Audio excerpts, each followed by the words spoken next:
Tribe, greetings from the Chillmark boardroom on this glorious, wet, and miserable November afternoon. As obviously, I want to give you all a little bit of a break from the general election and Brexit. Actually, I'm starting to consider having grey shirt guests on this, and with politics in mind, you know, we're keeping a close eye on various parts of politics. Obviously, Secretary of State for DFID directly affects what success we can or can't have there. And actually, I think the next guest we should get on here is Mark Bradshaw for his balanced view on UK politics. For those of you that don't know, he's got some fairly staunch views. They're very left and woe betides you if you vote Conservative, as Bob Chalice found out to his peril last night. So it's good to see some spirited debate amongst the grey shirts and their political leanings. Brad is looking forward to having you on here, mate. Maybe even bring you in as our political analyst for your balanced view on global politics. I'm going to talk to you a little bit about what we're seeing at the moment across operations. So this is less of a update in terms of this did this. This is some observations from me really, and just some thoughts on what it is we do here and why we do it, and then like a couple of little bits of parish notice at the end. Some of you have been here for a very long time. Some of you have only been in Team Rubicon for a couple of weeks. So we're all at different stages of this journey. Some of you have heard me talk about this stuff before, some of you haven't. And the organisation, whilst it came from the States, whilst the essence of what this is came from America and was put here nearly 5 years ago, the last 2 years has been about redefining it to be British and also redefining it to do what the world needs from it, because what this was initially wasn't what it needed to be to deliver good in the world. And we've developed something very punchy, very sophisticated, very agile, very capable, fueled off the capability of all of you and just the passion and the commitment of all of you grey shirts. But there's a fundamental belief in this place.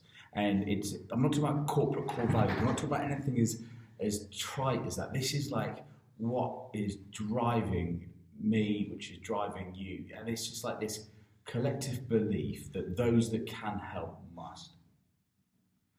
So if you can help, I've held this belief for so long, and I'll tell you why and where I came from in this, but if you can help, if you're in a position to help someone that can't help themselves, I strongly believe it's our duty to do so.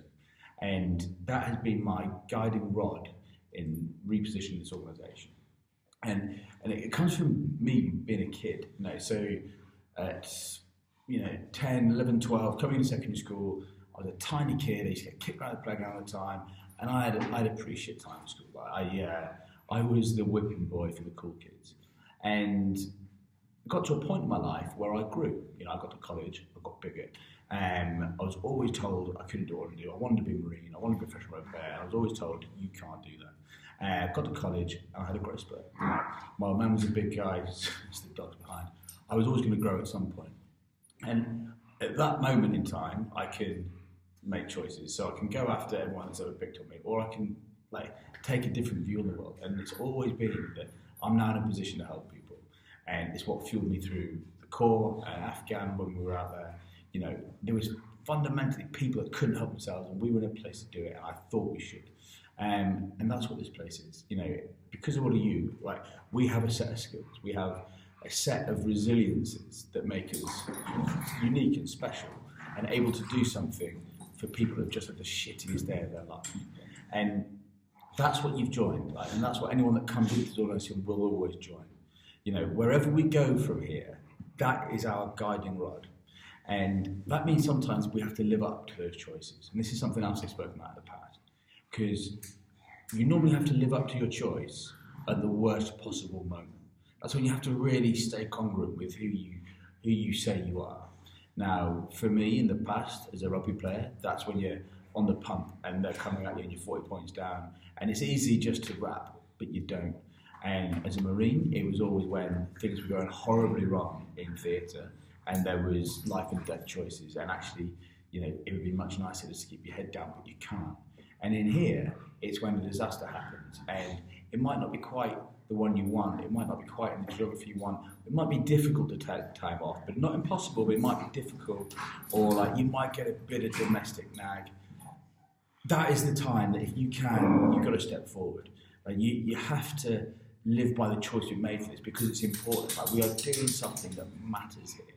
And 3 years ago, the work we did here was good, but it wasn't life and death. Like it wasn't, and that sounds like a finer point, but when the teams go downrange now, there is people that live and die depending on if they get to them or not.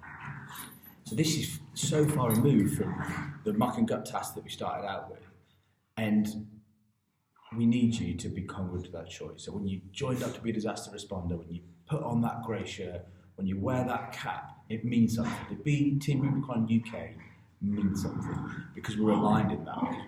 We fundamentally believe that those that can help must. And something that I need to reflect on is how I've positioned our domestic versus international, because it is equally, if not more important, that we live by these choices in the UK.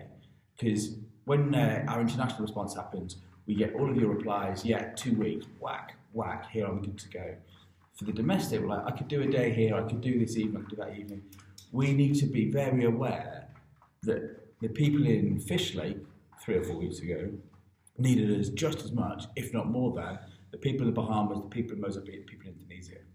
And this is our home, this is where we live, these are our country folk. So we have to step into the arena just as committedly for them as we do for international deployments, because that's the organisation that we've built. And the last few ops that we've come out of it just at the right time. We couldn't have sent one more wave. Like, we are running out of people each time. And that's around 27, 30 people deployed. Now, there's a lot more of you than that out in the ether there. So, and we've all got lives, and that's the organisation that we've joined as a volunteer one.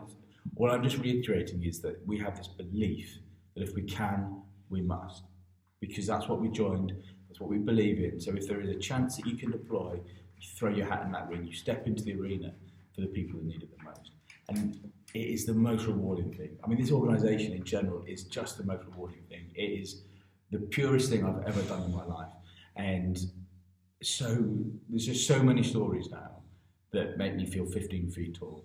And me and the team sat on Tuesday, just gone, for an after-action review of Dorian. And H was in it, as was Johnny Winnie at Hussey, who had both deployed. We invited all of the LO team in to be part of that AAR, because this is, as I've reiterated a million times, we're all one team, whether we're on the full-time team or the volunteer side of it, we're all one team, and we all have an opinion that matters in it. And after-action reviews can be very bureaucratic. You're sort of ticking the boxes. Yeah, this was good, this was good, this was good. That's not what we're building here, and that's not what I wanted. I wanted us to go through from disaster, day by day, chronologically, where everything interplayed, pulling things apart, like really challenging each other in the most supportive way. Rank slides off, there is no hierarchy in the AR, so everyone can criticise me, I can criticise other people, I question. And we pulled it up apart for 8 hours. We probably could have gone a little bit further. Hugely, hugely productive. We've already identified things that we want to change and do better next time. We identified where communications lock up into the team, which leads to frictions or less than effective decision making. We also identified just where things are so slick and we have to sustain. But more importantly it's this culture that we are continuing to create here, where we are always pushing the bar, we are always striving for more. We can and will be the best disaster response organisation in the world. We might never be the richest or the biggest, but we'll be the best, because we will just keep pushing the standards, and we will keep recruiting people like you, and we will keep people like you in our family. That means we can pull off remarkable outcomes for people when it shouldn't be achievable. And we will do that by staying tight together, by living by our values, by putting the organisation behind that can support your work. And the AAR was amazing. Last Tuesday I just walked home. Just every now and again I just get these moments where even after 2 years, I can't believe this is my job. It's just incredible. So that's just some blurb from me. Observations, general thought, make of it what you will. But but I hope it resonates with you, because it should, because that's the organisation. This is what we do, and hopefully you're sitting there thinking, yeah, that's about right. That's why we're here. Went through money yesterday. Money's pretty good. Can always be better. We always need more. But I've just tasked the team to go and try and find another 200,000 by the end of January, which just pushes nicely off into Easter and the summer, where we've got some big things happening.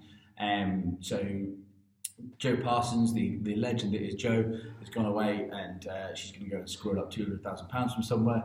She gets an extra mince pie when she does that. And there's also Charles Turl has come on for 3 or 4 months to consult, to hopefully build some more fundraising with her, looking to maybe then become full-time on the backside of that. So there's 2 people in fundraising at the moment.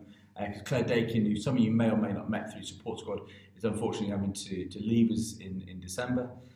And then talking about big things happening next year fundraising-wise, I'm still working on big institutional pitches. The fundraising team is working on their BAU fundraising, but the legend that is Molly McTaggart, who we met because of Opdorin, and she's now just passed her international ops course. She is drinking the Kool-Aid, but her and her sister are working with one of our trustees, Nick Fogiel, to put on a banging gala dinner for us in the Guildhall of London in March, which we are hugely excited about, and will be a massive cash injection that we need at the end of Q1 next year, ready for disaster season and beyond.